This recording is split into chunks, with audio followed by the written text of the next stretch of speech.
You've seen this wave 1,000 times. But have you ever been inside it? This place almost feels peaceful. The sea breeze, the open horizon, and right over there, Mount Fuji. If it weren't for the fact that in 3 seconds this 15-meter wave is about to kill us. Look up at the foam above us. Those curly tips, they aren't random. Hokusai painted them as claws. The wave isn't just crashing, it's reaching for us. But we're not the main target. Look near the mountain. See how the wave spray turns into snow on Fuji's peak? And that small wave right in front of it. Notice how it mirrors the shape of the mountain. Now watch how the giant wave curves perfectly around it. Hokusai made Mount Fuji look tiny, helpless, just another piece of ocean debris about to be crushed. This wave isn't just coming for us and the 30 fishermen around us. It's coming for the sacred heart of Japan. Like the country itself is about to be swallowed whole. But why would an old man paint his own country drowning? To answer that, you have to meet him. His name is Katsushika Hokusai. And by the time he drew this, he had lived a life that feels like a wave hitting you in the face. He lost 2 wives and 2 children. At 50, he was struck by lightning. In his 60s, a stroke took away his ability to draw, so he had to teach himself from scratch. But it gets worse. His grandson gambled away all the money he had. He was 70 years old with nothing left. And then he picked up his brush anyway and left us a clue. Check out the sky, just above the neck of the wave. That's his signature. It says, from the brush of Hokusai, who changed his name to Itsu. Itsu means starting over from scratch. The man had already moved 93 times in his life. Not because rent got too high, because he refused to clean. And then one more time, with nothing left to lose, he gave it one last shot and drew the most dangerous image in Japan. Not a shogun, not a war, a wave.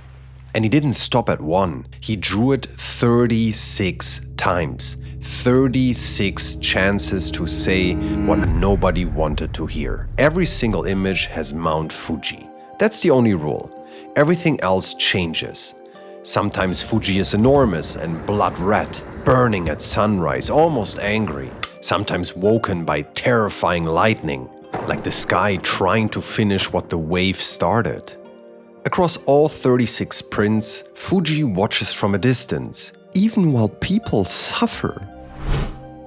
Until here, the Great Wave is the only print where something actually dares to threaten the mountain itself, where the ocean stops being the background and becomes the story. An old man, one last shot, the most dangerous image in Japan. And he hit the reason why right in the color of the water beneath us. Something doesn't add up. The water around us should be dull, like plant dye, faded indigo, almost gray. But this is vivid, chemical, it's alive. It's called Prussian blue, made in Berlin in 1704. And Japan at the time was completely shut off from the rest of the world. No one comes into the country, no one leaves. And if you broke that rule, the only workaround was a tiny artificial island in Nagasaki harbor, Dejima, where Dutch merchants were allowed to trade. Stroopwafel?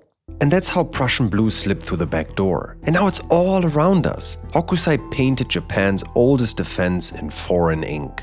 The ocean that protected this country for centuries, soaked in chemistry from the forbidden side of the world. He knew Japan couldn't hide forever. Less than 20 years later, in 1853, foreign warships forced their way in. The borders collapsed after a 220-year lockdown. Hokusai didn't live to see it. He died 4 years before the ships arrived, but he painted it anyway. In forbidden ink, on sacred water, 20 years before anyone else saw it coming. And this image, painted in stolen European pigment, flooded into the West and became the most recognized piece of Japanese art in history. By the way, someone's great-grandpa could have bought this $3 million masterpiece for the price of a bowl of noodles. And he chose the noodles.